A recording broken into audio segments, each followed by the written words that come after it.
এসআইআরে খেলোয়াড়দের হয়রানির অভিযোগ, কমিশনের বিরুদ্ধে সরব প্রাক্তন খেলোয়াড়রা।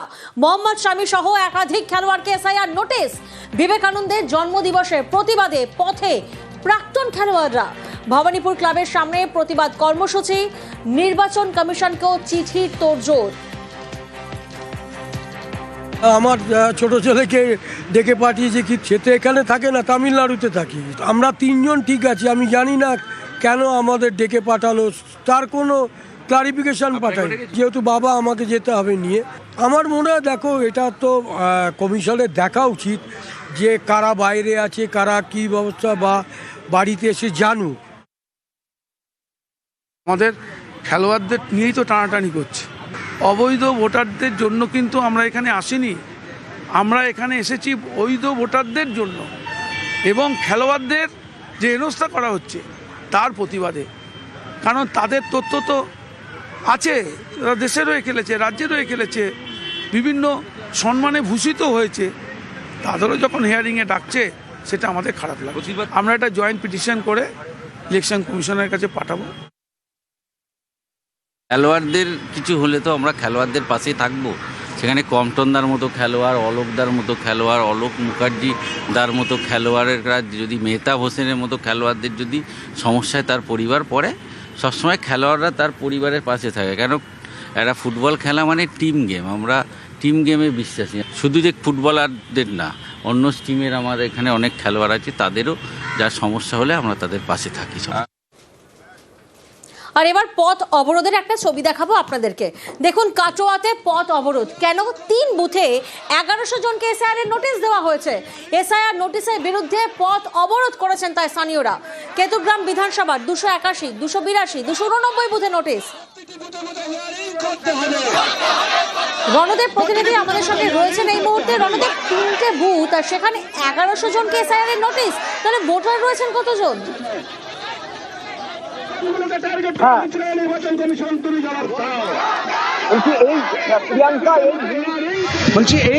প্রিয়াঙ্কা এই মিনিট 5 হলো পথ অবরোধ উঠলো এবং প্রায় 3 ঘন্টা 20 মিনিট পর পথ অবরোধ তুললো কেতুগ্রাম বিধানসভার যিনি এইআরও দেবাশিস চৌধুরী এসে যে ভোটারদের শুনানিতে ডাকা হয়েছিল 3টে বুথের প্রায় 1100 ভোটার, প্রত্যেকটি ভোটার কি বলা হলো যে আপনারা গণ দরখাস্ত করে জমা দেন, সেই দরখাস্ত আমরা কমিশনে পাঠাবো এবং কমিশন থেকে যাতে সেটা অনুমোদন হয়ে আসে, সেখানে কেতুগ্রাম বিধানসভা 271 নম্বরে কেতুগ্রাম বিধানসভার 282 বুথ, 281 বুথ এবং 289 বুথে বসেই যাতে শুনানি করা যায়, সেই বিষয়ে প্রশাসন একটা প্রাথমিক আশ্বাস দেওয়ার পরেই এলাকাবাসীরা, ভোটাররা পথ অবরোধ তুলে নিল।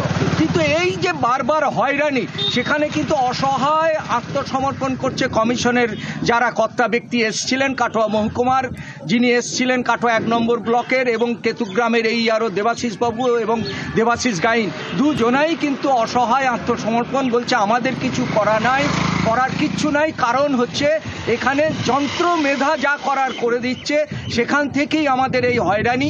শুধু যে এখানকার ভোটারদের হয়রানি তা না, আমাদেরও এখানে অনেক চাপ আসছে। প্রিয়াঙ্কা, একেবারে আমরা কাটোয়া বর্ধমান পথ অবরোধ করেছি, তার কারণ আমাদের 1100 লোকের হিয়ারিং এর নাম ভুল এসেছে, ওই জন্য আমরা পথ অবরোধ করেছি। প্রত্যেকটা বুথে যেন বাড়িতে যেন আমাদের হিয়ারিং হয়, পথ অবরোধ করছি। আমাদের সব কাগজপত্র ভুল বলছে, আমাদের হিয়ারিং করতে কাটোয়ায় যেতে পারবো না, আমাদের বুথে হিয়ারিং বাড়িতে গ্রামে গ্রামে করে যেতে হবে। আমাদের সব কাগজপত্র যতবার আসছে কেন ভুল হবে?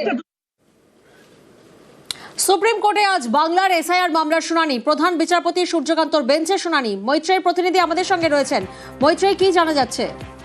দেখো, আজকে মামলার শুনানি ইতিমধ্যেই হয়ে গিয়েছে এবং মামলার পরবর্তী শুনানির জন্য আগামী সোমবারের দিন ধার্য হয়েছে। আজকে মূলত দুটি আইএ ডিরেক্টরেট এবং রিলেশনের আবেদন এবং সেখানে এই দুজনের আবেদনের পরিপ্রেক্ষিতে উল্লেখ করে যে বাংলার অর্ধেক কার্যকারখানাকে হোয়াটসঅ্যাপে নাম পাঠানো হচ্ছে। তোমার কথা স্পষ্ট আসছে না, অডিও ক্লিয়ার নয়। আমাদের দর্শকদেরকে জানাবো, তৃণমূলের করা মামলায় আজই শুনানি হয়েছে। এসআইআর এর প্রক্রিয়াকে চ্যালেঞ্জ করে মামলা, তৃণমূলের তরফে মামলা করেন দোলা জেরেকরা। সুপ্রিম কোর্টে আজ বাংলার এসআইআর মামলার শুনানি ইতিমধ্যেই হয়েছে। মৈত্রী আমাদের সঙ্গে রয়েছেন। মৈত্রী, মৈত্রী থেকে আবারও জানবো, মৈত্রী যেমনটা তুমি বলছিলে যে শুনানি ইতিমধ্যেই হয়ে গেছে। হ্যাঁ, একেবারে দেখো, একেবারে মাত্র কয়েক মিনিট আগে সর্বোচ্চ আদালতের প্রধান বিচারপতির বেঞ্চে এই মামলার শুনানি হয়েছে এবং এই মামলার শুনানির সময় ডেরেক ওব্রায়েন এবং দোলা সেনের হয়ে সওয়াল করেন কপিল সিবাল। তিনি বলেন যে বাংলায় অদ্ভুত সব কাণ্ড কারখানা চলছে, সেখানে হোয়াটসঅ্যাপ মেসেজ করে নাম পাঠানো হচ্ছে এবং তাদেরকে নোটিশ জারি করা হচ্ছে। শুধু সেটাই নয়, 1,32,00,000 নামের ক্ষেত্রে এই লজিক্যাল ডিসক্রিপেন্সির একটা নতুন তথ্য উঠে এসেছে, এই যে সেখানে 1,32,00,000 মানুষের নাম রয়েছে। এবং তারপরে প্রধান বিচারপতি সূর্যকান্ত বলেন যে সব পক্ষকে নোটিশ জারি করতে এবং কমিশনকে বিশেষত জবাব দেওয়ার জন্য, কমিশনের তরফ থেকে জবাব দেওয়ার জন্য 2 সপ্তাহ সময় চাওয়া হলো।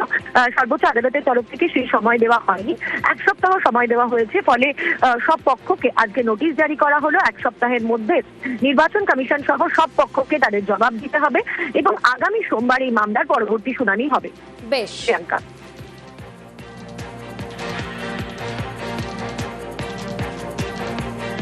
শ্রমিক বিক্ষোভে হিমঘরে উত্তেজনা, শ্রমিকদের ন্যায্য দাবি থেকে বঞ্চিত করার অভিযোগ, আর তাই বিক্ষোভ।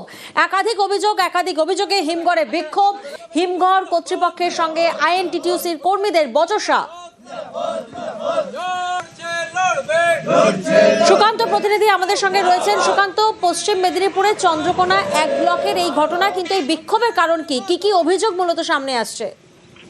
দেখো, মূলত যেটা শ্রমিকরা দাবি করছেন যে তাদেরকে যে মজুরি দেওয়ার কথা ছিল সেই মজুরি দিচ্ছে না, উপরন্তু এক্সট্রা টাইম যে খাটানো হচ্ছে তার জন্য যে অতিরিক্ত পয়সা, সেই পয়সা দেওয়া হচ্ছে না এবং তাদেরকে স্থায়ী কর্মী হিসাবে নিয়োগও করা হচ্ছে না। এই নিয়ে কিন্তু চন্দ্রকোনা 1 নম্বর ব্লকের মহালক্ষ্মী কোল্ড স্টোরেজে একটা বিক্ষোভ হয়।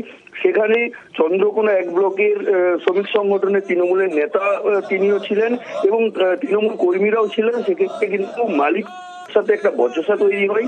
তাদের দাবি যে শ্রমিকদের ন্যায্য মজুরি সহ নানা দাবি তাদেরকে মানতে হবে। এই নিয়ে কিন্তু দীর্ঘক্ষণ তারা অবস্থান বিক্ষোভও করে। এরপর ওই মিলের যে মালিক, তার সাথে আমরা কথা বলে তিনি অবশ্য বলেছেন যে পুরো বিষয়টি টেবিলে মিটে যাবে, অর্থাৎ আলোচনার মাধ্যমে মিটে যাবে। এখন শ্রমিকরা চাইছেন আলোচনার মাধ্যমে তাদেরকে উপযুক্ত মজুরি সহ তাদের দাবিগুলি মিটাক এই হিমঘর কর্তৃপক্ষ। আমি তো সমস্যাটা কিছু বুঝতেই পারছি না। আমার সামনাসামনি বা আমাদের স্টাফেদের সঙ্গে আমার কোনো ডিবেট নেই, কোনো সমস্যা নেই, অথচ ওনারা আমাকে এসে বলছে বহুত সমস্যা। ওনাদের সামনে আমি জিজ্ঞাসা করলাম আমাদের কতিপয় স্টাফকে যে তোমাদের কোনো সমস্যা আছে, তারা বলছে আমাদের সব ঠিকঠাক করে আমাদের পাওনা ঘন্টা বুঝে গেছি। উনি বলছেন যে ওভার টাইম, ওভারলোডিং, হেনতেন এই সমস্ত যে পয়সা পাওনা লাস্ট ইয়ার 24 সাল পর্যন্ত পেমেন্ট হয়ে গেছে, কিন্তু ওনারা বলছে পেমেন্ট হয়নি। তো সেখানে আমি আর কি বলতে পারি? আমাদের এখানে দীর্ঘদিন ধরে ক্যাজুয়াল ভাবে শ্রমিকরা কাজ করছে, পার্মানেন্ট করছে না। বাড়তি কাজের বাড়তি মজুরি যে পাওনা, তাই 12 ঘন্টার যে জন্য সেই টাকা থেকে বঞ্চিত করছে এবং আর ভ্যাকেন্সি প্রচুর আছে, সেই ভ্যাকেন্সি নিয়োগ করছে না। এইটা 18 সাল থেকে বোনাসেরটা চলছে, আর এমনি 12 সাল থেকে এই যে স্টাফেদের যে সমস্যা, ত্রিপাক্ষিক চুক্তি অনুযায়ী আমরা চাই শ্রমিকের পাওনা মালিক পক্ষ যেমন বুঝিয়ে দেয়। কতদিন ধরে কাজ করছো? 2 বছর ধরে। মানে তোমাকে কি পার্মানেন্ট করেনি? না। ডিউটি কতক্ষণ করতে হয়? 8 ঘন্টা, ওই যেমন পূর্ণ। আবার লোডিং এর সময় ওভার লোডিংও করতে হয়, ওভার ডিউটি করতে হয়, কিন্তু ওভার ডিউটি কোনো পয়সা কিছু দেয় না। এক্সট্রা কিছু নেই? না, এক্সট্রা।